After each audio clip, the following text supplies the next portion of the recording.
Бұ жолы соңымнан еріп келе жатқанын сезгендіктен асықпадым. Әбден жақындатып барып жаймен артыма бұрылдым. Тайыншадай болмағанмен тұрсық құты осал еместігін аңғартып тұрған итім бос қоя беріп, орыс кісі арқайын келеді. Иттен қауіптеніп тоқтаған маған маңғаздана қарайды. Мүмкін итінің адамға тиіспейтініне сенімді шығар. Ал тиісе қалған жағдайда өзіме мен де сенімдедім. Себебі әдіс бар. Бұл Аққұлақ Ақтаудың тар көшесінде итімен бетпе-бет тұрған қыздың қабатты үйде иесімен қыстырылысып бірге жатып бір көрген асыранды итпен емес, далада еркін өскен қазақ төбетпен төбелескен, анасы айдалада бақанмен қасқыр соққан дала қызы екенін қайдан білсін. Жаз мезгілі, мектеп бітіргеніме көп бола қоймаған кез. Ауылмен арада анда-санда жүретін көліктердің бірін ілесіп, Сарғы ауылына келдім. Қуаныш кәкенің үйіне келіп, негізі құда, біздер үлкен кісілерді құда-құдағай деп жіктеп жатпай, жасына қарай кәке, мама деп атай береміз. Шай ішіп отырғанымда апам, газетке өлеңің шығыпты деп, газеттің Сарғада тұратын туыс апамның үйінде бар екендігін айтты. Шай ішіп болған соң газетті алуға апам үйіне бармақ болғаным сол еді. Қуаныш кәкенің үйіндегі уақ балалар бізде барамыз деп өре түргелді. Қалыңдар шұбырмай, қазір келемін дегенімді тыңдаған олар жоқ. Топ болып соңымнан ілесті. Алып ұшқан албырт кезім ғой, мына тентектерді адастырып кетуім керек деген ой келді де, апам үйіне қарай емес, басқа бағытқа жүрдім. Одан басқа көше, одан келесі көше шиырлап жүріп келемін. Жүгіре еріп балаларда қалатын емес. Тіке баратын үйге қиялай көрші жағынан келдім де, зып етіп ағаш шарбақтан ішке кіріп, ортасына тор керілген ағаш есігін сықырлата жауып, имек шегеден жасалған күршігін іле қойдым.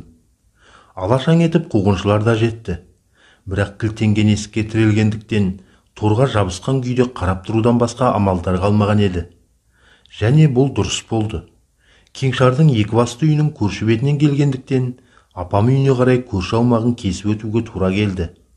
Тентектерден айламды осылайша асырып, апам үйіне қарай арқайым бет алдым. Кенет артымнан тасырлаған жұмсақ дауыс естілгендей болды. Жалт қарасам, үй мен сарай арасына егілген қалың жоңышқа арасынан қос құлағын кері жымып, қып-қызыл тілін салақтата дыбыссыз атылған аппақ төбет балтырма ауыз салуға шақ қалған екен.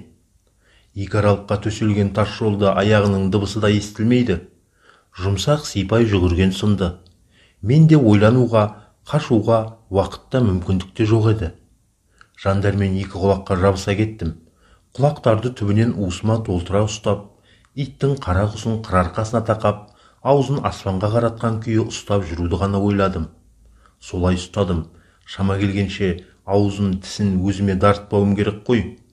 Бар күшін мойнына жиған ит, мойнын күжірейтіп жұп-жуан етіп алды. Төбеттің денесі жіңішкеріп, мойны жуандағандай әсерде болдым.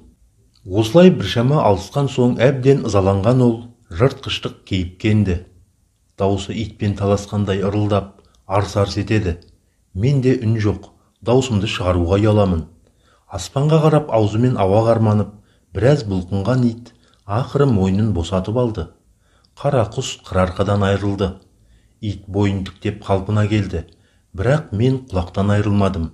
Ендігі әдісім төрт аяғына тұрған төбетті құлақтан жымырып ұстаған күйі алдыңғы аяғынан шалып екі жаққа кезек-кезек аунату болды. Ит құтырды, әбден алас ұрды. Мұның бәрі қасқағым сәтте болды. Осы кезде ауыз үйде шай жинап отырған болу керек. Қолында стаканы мен аяқ сүрткіші бар апам шықты ойбайлап. Есігі арғы бетке қараған гараждан баласы жүгірді боқтанып. Көршілерін танығандықтан сылқ етіп босаңси қалған ит жүгіріп жеткен жиенімнен бір-екі тепкіні жеп, жоңышқа арасына сіңіп кетті. Сұрақтың астын алған оларға оң жақ білегімнен шығып тұрған бір тамшы қанды көрсетпей сүрте салып, ештеңе болған жоқ деп жауап бердім. Балаларды сыртта қалдырғаным өте дұрыс болды. Екен қайдан білсін, ақ мамасы қасқыр, өзі төбет алған қазақ екенін мұның деп, өткен шақты есім ала күліп, менен озыңқырап барып ежірейе қарап тұрған иттің қасынан батыл өтіп, өз жолыммен кете бардым. Гүлай Дәуітбай.